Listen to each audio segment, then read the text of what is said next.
Hola a todos, el equipo está conformado por María Paula Calderón Fierro, Tatiana Rojas Mota y quienes hablan Maribel Sepúlveda Pérez. Y en el presente video veremos la aplicación de los diferentes costos de la distribución internacional. Introducción. Calcular de manera precisa los costos directos e indirectos en la distribución física internacional. Es fundamental para garantizar la eficiencia y competitividad de cualquier operación de comercio exterior. Los costos directos, como el valor de la mercancía, el flete marítimo, el seguro y los tributos aduaneros, representan los desembolsos visibles y obligatorios asociados al movimiento de la carga. Sin embargo, los costos indirectos, como el transporte interno, el cargue, el descargue, el embalaje, el etiquetado y los gastos administrativos en origen y destino, también tienen un impacto significativo en el costo final del producto importado o exportado. Ignorar uno de estos componentes puede generar desviaciones en el presupuesto, pérdida de rentabilidad y errores en la negociación internacional. Por esto, el análisis integral de todos los elementos de la cadena logística permite tomar decisiones más acertadas, determinar el incoterm adecuado y garantizar la entrega eficiente y segura de la mercancía. Primero que todo, la mercancía son llantas para tractor. Como descripción arancelaria tenemos neumáticos, llantas neumáticas nuevos de caucho, de los tipos utilizados en vehículos y máquinas agrícolas y forestales. La partida arancelaria en Colombia es 4011700000. Recordemos que en Colombia son de 10 dígitos y en Estados Unidos es 40117000. Para calcular el valor de la mercancía en fábrica tenemos que la mercancía es llanta para tractor, cantidad 200 unidades, el peso de cada una es de 60 kilogramos, lo que genera un peso total de 12.000 kilogramos. El costo unitario es de $205. El costo total de la mercancía es de $41.000. La funda plástica reforzada cuesta $2 para el empaque, el protector de borde interno $2, lo que nos da un total de $800 para el empaque.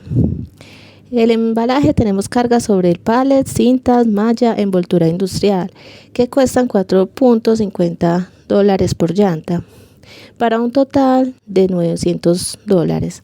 Y en etiquetado tenemos el lote, el código interno y la especificación técnica con costo unitario de $1.50 por llanta, lo que nos da un total de $300.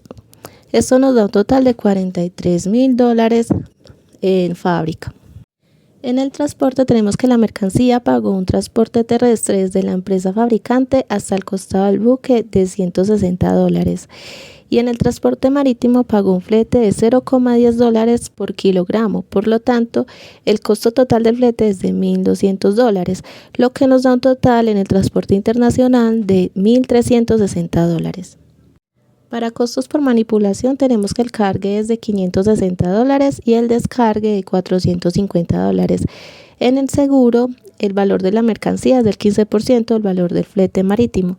Recordemos que el flete marítimo nos dio un total de $1.200, lo cual multiplicado por el 15% es de $180. En los costos aduaneros tenemos los gastos aduaneros en el exterior por un valor de $550. En los tributos, el gravamen arancelario es de 20% del valor del CIP. El valor del CIP lo calculábamos así: valor de fábrica más todos los costos hasta las llegadas al puerto del destino, lo que nos dio un total de $45.650, lo cual el 20% sería $9.130, y para el cálculo del IVA son el 19%, lo cual nos da un total de $8.673. Bueno, con los cálculos anteriores calcularemos cada incoterm y comenzamos por el FOB, que es el franco a bordo, en el cual el vendedor paga hasta cargar la mercancía a bordo. Incluye transporte interno al puerto a embarcar, carga y trámites de exportación. El comprador paga flete internacional, seguro, descarga en destino, aranceles e IVA. Bueno, aquí vemos en la tabla que el importador tienen la responsabilidad de pagar la mercancía, el transporte, el flete, el seguro, la descarga en el puerto, el tributo o gravamen y el IVA, para un total de $62.633.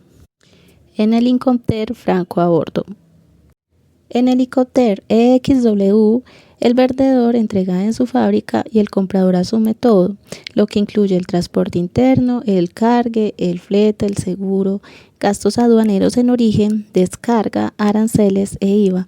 Como vemos en la tabla, el importador pagó todo y el total fue de $63.903. En Helicóptero SIF, costo, seguro y flete, el vendedor paga el flete y el seguro hasta el puerto de destino y el comprador paga la descarga en destino, aranceles e IVA. Como vemos en la tabla, en el SIF, el importador paga el valor de la mercancía, el puerto de descarga, el tributo y el IVA para un total de $61.253. En la DAP entrega en el lugar convenido, el vendedor entrega la mercancía y asume los costos generados en origen, tales como transporte, cargue, aduana, exportación, transporte internacional, seguro y demás movimientos ocasionados para lograr el despacho de la mercancía, y costos en destino como los gastos por manipulación y movimiento de la mercancía y transporte en destino hasta entregar la mercancía en el punto acordado. El comprador debe asumir los gastos generados en aduana de importación y pago de impuestos. Por eso, en la tabla vemos que el importador paga los $450 de la descarga, los $9.130 del gravamen y $8.673 por el IVA, lo que da un total de $61.253 para la importación. En el DDP establece que el vendedor cubre todos los gastos ocasionados tanto en origen como en destino, excluyendo el descargar en destino. El vendedor adquiere riesgo una vez que la mercancía sea entregada o llegará al sitio acordado en destino, y el comprador solo asume el precio de la mercancía en fábrica. Como podemos ver en la tabla, solamente se pagó los $43.000 del precio de la mercancía, porque ya el exportador cubrió todos los gastos. FAS, franco al costado del buque. El vendedor entrega la mercancía al costado del buque designado por el comprador en el puerto de carga convenido. El vendedor asume costos y riesgos hasta ese punto, pero no la carga en el barco. En el cuadro vemos que en la importación se paga el cargue, el flete, el seguro, el descargue, el tributo y el IVA por el importador. CFR, costo y flete. El vendedor paga el costo y el flete para llevar la mercancía hasta el puerto de destino acordado. Sin embargo, el riesgo se transfiere al comprador tan pronto como la mercancía cruza la borda del buque en el puerto de embarque. Como vemos en el cuadro, vemos que pagó el seguro y el resto, que son el descargue, el tributos y el IVA, para un valor de $61.433 en total. DPU, entrega en el lugar descargado. El vendedor es responsable de entregar y descargar la mercancía en un lugar acordado en el país de destino. El vendedor asume todos los costos y riesgos hasta la descarga, momento en que se transfiere la responsabilidad al comprador. Como vemos en el cuadro, el importador responde por la mercancía, el tributo, el IVA, para un total de $60.803. Conclusiones. El proceso evidencia la importancia de estandarizar la unidad comercial. Trabajar con unidad o kilogramo define la manera en que se aplican los costos y cómo se permite interpretar la tarifa de cada servicio logístico. Gracias a este ejercicio, la empresa puede proyectar mejor su presupuesto y comparar proveedores y rutas logísticas. Si la empresa conoce y controla sus costos directos e indirectos, puede negociar mejor, prever riesgos, mejorar precios de venta y aumentar su margen de utilidad.